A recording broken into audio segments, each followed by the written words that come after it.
बुरी खबर भारतीय जनता पार्टी के लिए कहूं या केंद्र सरकार के लिए दर्शकों, सर्वे हुआ, एनडीए के बहुत ज़्यादा करीब पहुंच गया इंडिया। एनडीए यानी कि भारतीय जनता पार्टी के साथ 38 दलों का गठबंधन। पिछले 9 वर्षों से नहीं सुना था आपने एनडीए, इसलिए मैं बता रहा हूं कि दोबारा से एनडीए जो बना है उसमें 38 पार्टी आ गई हैं।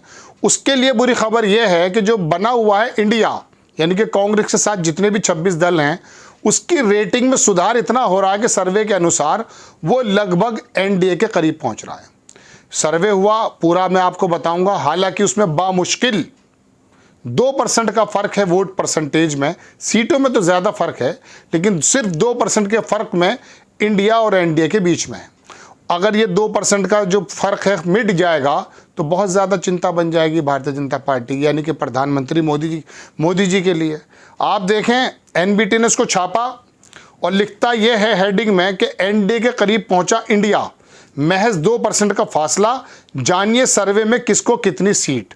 पूरा का पूरा इसके अंदर सर्वे है, लेकिन मैं आपको इसके सर्वे के साथ साथ ज़मीनी हकीकत भी बताऊं। लिखता है अखबार के 2024 में किसकी सरकार आएगी, आज चुनाव हुए तो एनडीए के पक्ष में कितनी सीटें आएंगी, वहीं विपक्षी दलों के गठबंधन इंडिया को कितनी सीटें मिलेंगी। इस सर्वे में एक बार फिर से एनडीए की सरकार बनती दिख रही है, लेकिन 2% का सिर्फ जो है फर्क है। इंडिया टुडे सी वोटर के सर्वे में ये नतीजे सामने आए हैं। विस्तार से मैं बताता हूं क्या है। यदि वोट शेयर की बात की जाए तो विपक्षी दलों का गठबंधन एनडीए के बिल्कुल करीब पहुंचता हुआ दिखाई दे रहा है। इस सर्वे के मुताबिक एनडीए के पक्ष में 43 यानी कि 43%, तो वहीं इंडिया के पक्ष में 41% वोट शेयर जाता दिख रहा है। अन्यों के खाते में 16% वोट जा रहा है। जहां तक बीजेपी और कांग्रेस के अकेले सीटों की बात है तो बीजेपी को 287 और कांग्रेस को 74 मिलती दिख रही हैं। ये सीटें आपके सामने हैं। अब मैं ऊपर लेकर दोबारा चलता हूं आपको। इसके अंदर एनडीए को 306 सीटें देता हुआ दिख रहा है और इंडिया गठबंधन को 193 सीटें। 2% के शेयर की वजह से 193 और 306 लगभग 112-13 सीटों का फर्क है। ये हजम तो नहीं हो रहा है, लेकिन फिर भी सर्वे तो सर्वे है।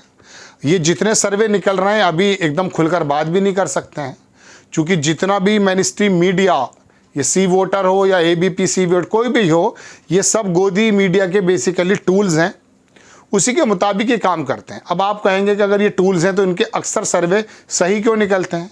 इसलिए सही निकलते हैं क्योंकि देश के अंदर 2 या 3 या 4 पार्टियां तो हैं जो मुख्य रूप से चुनाव लड़ती हैं। जाहिर सी बात है इन 3-4 में अंदाज़ा लगाना कोई बड़ा मुश्किल काम नहीं होता। बहरहाल दर्शकों, मैं आपको थोड़ा सा बताना चाहता हूँ। इसके अंदर हेडिंग तो इन्होंने यही दी है। अब एनडीए को 43 और इंडिया को 41% अगर वोट मिल रहा है तो इसका क्या मतलब है, अंदाज़ा आप ज़मीन पर देखिए। अगर मैं आपको दर्शकों दोस्तों रीजन वाइज लेकर चलूँ तो अभी इलेक्शन के अंदर काफ़ी समय है और मौजूदा दौर में जो इलेक्शन होते हैं ना, उस इलेक्शन को 2 महीने में कब पलटा खा जाए कुछ नहीं मालूम होता। 2019 के इलेक्शन जब हुए तो जितने भी सर्वे आ रहे थे उसमें भारतीय जनता पार्टी को बहुमत के करीब नहीं दिखा रहे थे, लेकिन अचानक पुलवामा हुआ, क्या बदल हुआ, पूरा देश की राजनीतिक हालात बदल गए। भारतीय जनता पार्टी के पक्ष में देशभक्ति की वो लहर चली, सब लोगों ने पूरे फुल बहुमत से वोट दे दिया। अब 8-10 महीने में कोई नया कांड ना हो जाए। महुआ मोइत्रा जो हैं उन्होंने तो कहा कोई ऐसा काम ना हो जाए। हम अपनी तरफ से कुछ नहीं कह रहे हैं।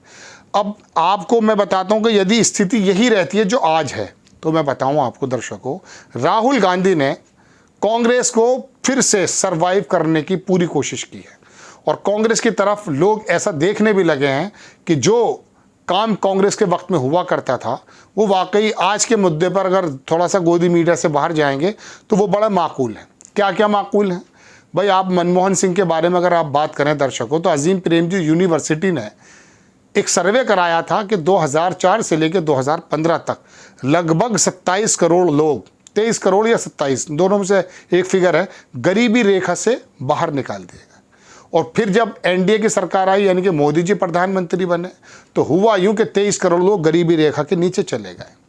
मैं 2019 से पहले की अगर आपसे बात करूं दर्शकों, तो हालात ये हैं कि जो हमारा जीडीपी बहुत अच्छे हालात में मनमोहन सिंह छोड़ कर गए थे, वो भी पूरी तरह से उस वाले कह सकता हूँ माइलस्टोन को भी नहीं छू पाई है एनडीए। तो बहुत सारी बातें अर्थव्यवस्था की बातें, लेकिन मैं चलो सिर्फ चुनाव की बात आपसे करूं तो महाराष्ट्र के अंदर जो 41 सीटें मिली थी, क्या आप उम्मीद करते हैं महाविकास अघाड़ी बनने के बाद मिल जाएंगी? कम है, सारे सर्वे बता भी रहे हैं कि कम मिल रही हैं, चूँकि एनसीपी और शिवसेना अलग हैं। बिहार के अंदर 39 सीटें मिल गई थी, लगभग 40 में से 39 मिल गई थी। अब नीतीश कुमार और तेजस्वी यादव अलग हैं, कांग्रेस भी लगभग साथ है। तो क्या उम्मीद करते हैं कि भारतीय जनता पार्टी को फिर दोबारा से इतनी सीटें मिल जाएंगी? नहीं मिलेंगी। आप मध्य प्रदेश की बात करें, मध्य प्रदेश में लगभग 26, 27, 28 सीट, 29 सीटें 26 या 27 मिल गई थी। क्या उम्मीद करते हैं आप? कर्नाटक में आप चले जाइए, 25-26 सीटें मिल गई थी। क्या उम्मीद करते हैं? राजस्थान में 25 की 25 मिल गई थी। तो हर जगह गिराफ नीचे है, और 2% के फर्क में इस वाले सर्वे ने 112-13 सीटें का फर्क डाल दिया। ये भी डाइजेस्टेबल नहीं है।